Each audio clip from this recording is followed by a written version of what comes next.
Bharatiya Janata party కేంద్ర అధిష్టానానికి నా ఒక విన్నపం. తెలంగాణకి కొత్త భారతీయ జనతా పార్టీ ప్రెసిడెంట్ వస్తున్నారని మేము వింటున్నాం. కానీ మేము కేంద్రంకి ఒక రిక్వెస్ట్ చేస్తున్నాం. భారతీయ జనతా పార్టీ అధికారులకి భారతీయ జనతా పార్టీ సీనియర్ నాయకులతోని చర్చ చేసి ప్రెసిడెంట్ డిక్లేర్ చేస్తే చాలా బాగుంటుంది.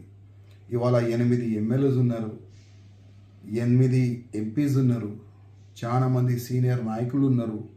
అందరితోని ఒక్కసారి చర్చ చేసిన తర్వాత ప్రెసిడెంట్ డిక్లేర్ చేస్తే చాలా బాగుంటుందని నేను వ్యక్తిగతంగా అనుకుంటున్నాను. ఎందుకంటే ఇవాళ మనం చూస్తున్నాం, తెలంగాణలో భారతీయ జనతా పార్టీ గ్రాఫ్ పెరిగింది. ఒకప్పుడు ఒక్కటే ఎమ్మెల్యే ఉండే, ఇవాళ 8 ఎమ్మెల్యేస్ ఉన్నారు. ఒకప్పుడు 4 ఎంపీ ఉండే, ఇవాళ 8 ఎంపీలు అయినారు. జిహెచ్ఎంసీ పరిధిలో 40 అబోవ్ కార్పొరేటర్స్ ఉన్నారు. చాలా మంచి ఒక మార్పు మనకు కనబడుతుంది. ఎందుకంటే తెలంగాణ ప్రజలు ఈ బీఆర్ఎస్ రాజ్యం చూసినారు, కాంగ్రెస్ రాజ్యం చూస్తున్నారు. నెక్స్ట్ ఈ ఇద్దరు వల్ల తెలంగాణకి నష్టమే జరిగింది. ఇది తెలంగాణ ప్రజలు అర్థం చేసుకుంటారు. అందుకోసం నెక్స్ట్ వచ్చేది భారతీయ జనతా పార్టీ గవర్నమెంట్ మన తెలంగాణకి. కానీ తెలంగాణలో భారతీయ జనతా పార్టీ ప్రెసిడెంట్ ఎట్లాంటి ఉండాలి?